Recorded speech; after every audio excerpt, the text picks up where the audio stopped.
You saw the stinger? Yeah, that means TinChattin is officially back. I promised the people last week, Mike, it was here. I ain't going to be made a liar. Welcome back inside another edition, another season of TinChattin. Same Mike Maahs, new host alongside him for at least the start of this year. Mike, glad to have you back. Thanks for joining us for another season. Season number 10 of TinChattin. Wow. It's somewhat hard to believe, but boy, we've had a lot of fun over the years, and we're hoping to have a lot of fun here in 2022. Absolutely, we are. Speaking of 2022, obviously this week, the first week of TinCaps baseball for the 2022 campaign. Today, game number 1. Obviously, you saw the result just a few moments ago, but Mike, talk to me about this team. What do you know about this group? Obviously, we've got 4 top 30 prospects here this year from the Padres organization with the TinCaps, and a handful of guys left over from previous TinCaps teams as well. That's the thing that struck me funny, Justin, is the fact that there are 16 players on the opening day roster who have had experience here in Fort Wayne. And at the high A level, you don't always see it. At the low A level, yeah. It happened a lot. But 16 former TinCaps are back. Robert Hassell is the main attraction, if you will.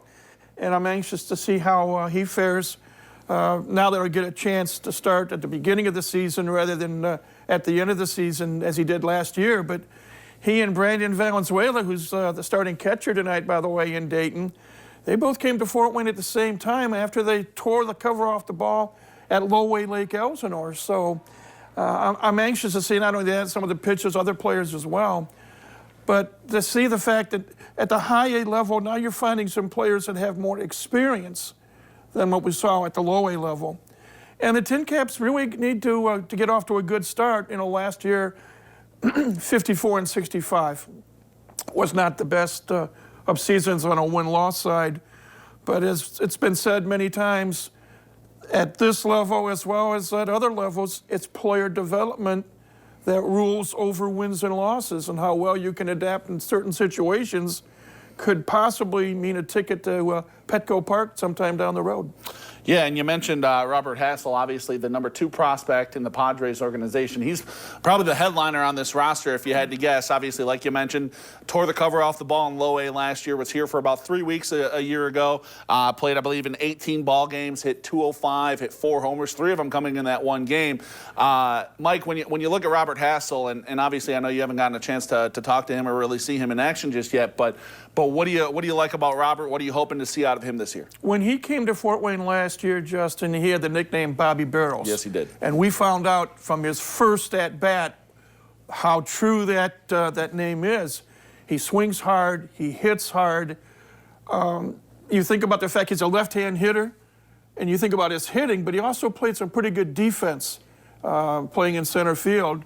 I think he's got a better-than-average arm, throwing arm, and again, he's going to be counted on to be one of the leaders. Last year, he came up to get a taste of what high A is like.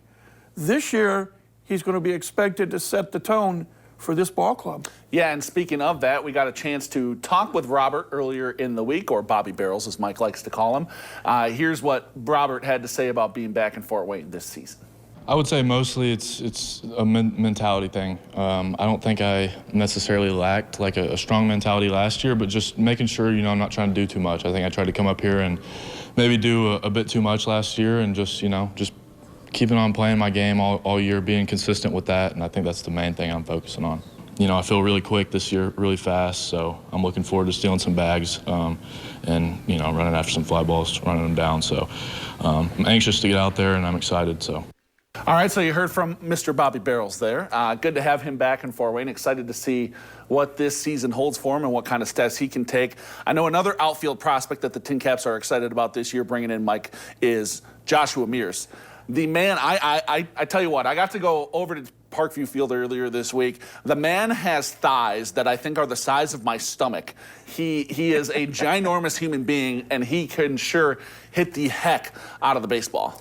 What's going to be interesting to see at this level, and again, JP, we've been accustomed up until last year to be a lower level ball club, and to watch the maturation and the development of these players as they go through the system. And at high A, the first thing I'm looking forward to see is how Mears and some others handle breaking balls. Because, as you know, you start up the system, and the huge majority of players are fastball hitters. Yes. And you got some pitchers 60 feet, 6 inches away. They're going to try to make a living throwing it through you and past you and make you look silly.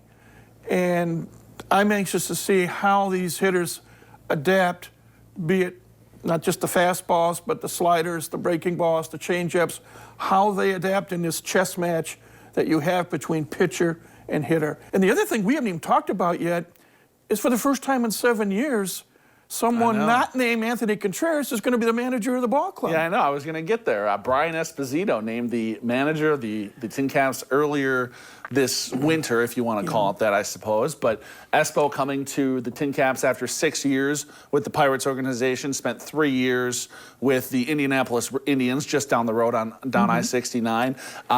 I got to talk with Espo earlier in the week. Obviously, he seems like a guy who's excited. He loves the Midwest brand of baseball, he said, and I know I'm excited to see what he can bring to Fort Wayne. Well, the other thing about Espo is that he fell in love with this ballpark at Parkview Field, He sure which did. many a time over the years I've said it's the best ballpark in minor league baseball. The Taj Mahal is the term that I use.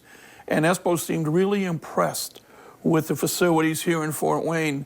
And again, that is a plus when you're trying to establish an organization and you're trying to get the good players in here, to know that they come into a ballpark that has major league specifications, and not just on the playing surface, but the clubhouse, the staff is second to none. And I'm biased because this is year 20 in the organization, year 19 for me, getting to have some fun saying, you know, the granny comes to fruition or anything else. But Espo was really impressed with the facility here in downtown Fort Wayne. Yeah, and I mean, just like the rest of us were, obviously, as we get to see it every single day. We actually got a chance to catch up with Espo earlier in the week about how he's going to be as a manager and just kind of what his expectations for the team are. Here he is. Anytime that you walk through a new door, you always kind of reflect on what you did in the past, and it's like you're going to be able to learn from your mistakes. You're going to be able to grow. That's what growing is. It's being able to look in the rearview mirror and see what you did, admit it, fix it, and then try not to let it happen again. So as far as knowing what I know now and being able to have a group of younger players engaged, I expect to see some big things out of these guys, and I really look forward to just making my mark on them. All right, good to catch up with Espo earlier this week. Appreciate him taking some time for us media folks, his first day here in Fort Wayne. But, Mike, we talked about it a little bit just a little bit ago, but looking ahead, obviously 3 games here in Dayton this week, day off, and then 6 games here at home next week against the wonderful South Bend Cubs, who are now in the Western Division for the second year in a row. And last year, these two teams played each other 18 times, 6 times here in the Fort, 12 times over in the Bend. It's reversed this year. So the first of 2 6-game series starts next Tuesday night. And ticket prices, I believe, are as low as $7 for the lawn seating seats. You can't beat that, man. And you can't beat it. And what better way to honor America's national pastime than to come out to Parkview Field? And we've always said for years and years, family fun entertainment. Yep. And it all starts next Tuesday against South Bend. Yep, and we're looking forward to it. Looking forward to another fun summer over at Parkview Field. Mike, thanks for stopping by for number 1 of these for the summer. Looking forward to a full summer worth of TinChattin with you. Between me and Elijah, you'll get to meet him hopefully soon. But well, that's all we're going to cover for this week. We're back with Mike, same time, same place next week. We'll see you in the locker room. We'll be right back after this.